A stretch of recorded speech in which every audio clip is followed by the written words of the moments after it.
Olá, amigas e amigos do Nocaute. Nós estamos aqui de novo e, inevitavelmente, falando de Venezuela. Acho que a notícia do fechamento das fronteiras por parte do governo Maduro, em reação às ações provocadoras dos Estados Unidos, principalmente, faz com que nós pensemos nos cenários mais difíceis. O governo brasileiro, a posição oficial é de apoio a essa ajuda humanitária, embora os generais, sobretudo o general Mourão, diga que não favorece o uso da força. Mas eu acho que vamos tentar ver um pouquinho atrás disso, dessas expressões mais superficiais, o que existe. Primeiro, o que é ajuda humanitária? A ajuda humanitária, os próprios órgãos da ONU definem, é aquela que é dada imparcialmente e oferecida imparcialmente, não é para favorecer um candidato ou favorecer uma facção contra outro. Então, essa ajuda que está chegando, e eu lamento muito que o governo brasileiro tenha facilitado que chegasse isso a Roraima, não porque eu lamente que chegue ajuda humanitária, seria bom que chegasse, mas através da ONU, através da Cruz Vermelha, e teria que ser negociada. Eu não sei se o Maduro ia aceitar, deveria aceitar, mas eu acho que isso é uma outra coisa. O que está chegando, obviamente, tem um sentido provocativo de forçar uma situação paramilitar que leve a uma mudança de regime. O objetivo norte-americano, aliás, dito recentemente até por um oficial do FBI, o chefe do FBI, eu acho, do Trump, tem sido a mudança de regime.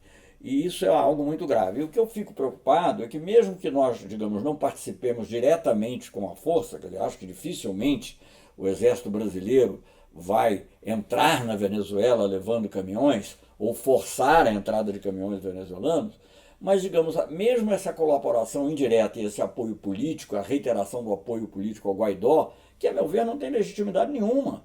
Ele não foi eleito pelo povo. Né? Ainda que ele esteja dizendo que vai convocar eleições, já é uma coisa muito pré-organizada. Né? Então eu acho que diante de uma situação dessas que nós estamos vivendo,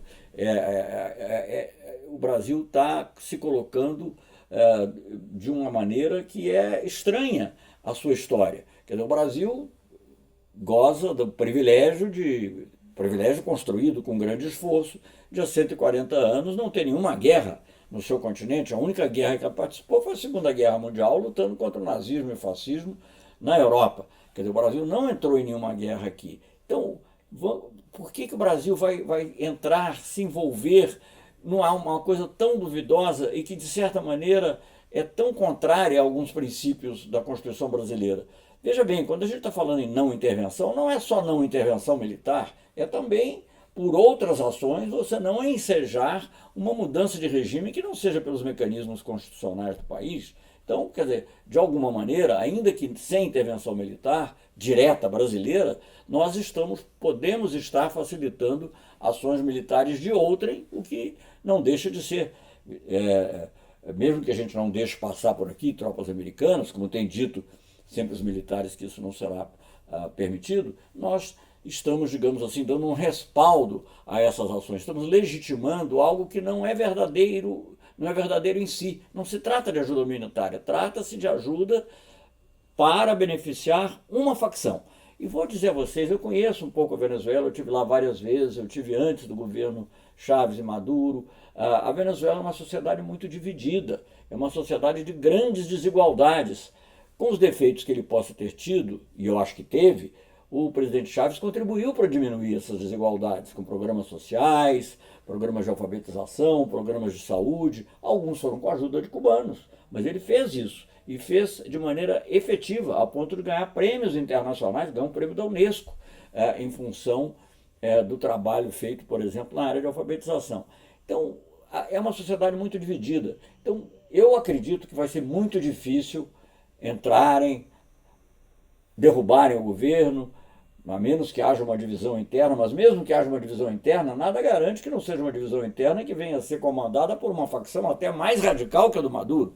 Mas, enfim, supondo que isso ocorra, não vai estar estabilizada a situação na Venezuela. Haverá um ressentimento muito grande dessas facções, dessas camadas mais pobres, que são muito grandes e que foram beneficiadas efetivamente pelo governo Chávez. Agora, diante de toda essa situação que tem a ver com o preço do petróleo, que tem a ver com o boicote financeiro internacional, comandado pelos Estados Unidos, que tem a ver com todas as dificuldades criadas de abastecimento pelos capitalistas venezuelanos e por seus apoiadores externos. Temos uma situação especial, realmente mais crítica, mas de qualquer maneira, dificilmente você vai conseguir impor de volta aquele regime de opressão social, embora com uma capa, digamos, de formalismo democrático, de uma circulação das elites no poder, ora um partido, ora outro, mas sem nenhuma significação mais profunda, dificilmente você vai conseguir vencer essas dificuldades. E essas milícias todas que estão armadas podem ser também um embrião de um movimento de guerra de guerrilhas e com facções, pelo menos, porque pelo menos algumas facções das Forças Armadas ficarão leais ao Maduro, se não todas. Não sei, eu não estou querendo prejudicar, mas eu só estou querendo dizer o seguinte: vamos olhar essas coisas todas com muito cuidado, com muita prudência, olhando o futuro e não olhando apenas, digamos assim, uma visão que seria uma cruzada em favor da democracia, uma cruzada falsa.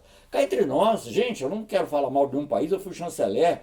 Mas quando é que os Estados Unidos vai fazer uma cruzada, por exemplo, em alguns países do Oriente Médio, não vou mencionar nomes, que são seus aliados? Eles querem derrubar monarquias que são absolutistas, que negam direitos às mulheres, por exemplo, e aos estrangeiros brutalmente, que reprimem, assassinam os opositores. Isso preocupa os Estados Unidos? Isso preocupa os nossos aqui aprendizes de feiticeiros que estão indo na mesma linha? Não vejo. Então, eu de fato, com as notícias de ontem, fiquei muito preocupado, porque eu vejo que o presidente Maduro, certo ou errado, acho que provavelmente também cometeu erros, ele, ao fechar a fronteira com o Brasil, é porque ele sentiu que algo muito grave poderia vir por ali. Esse é um aspecto. O outro aspecto que ainda há nisso, digamos, algumas pessoas, eu me coloco entre elas, você pode dizer, bom, são otimistas e ingênuos, mas eu prefiro ficar lá do lado dos ingênuos do que dos cínicos.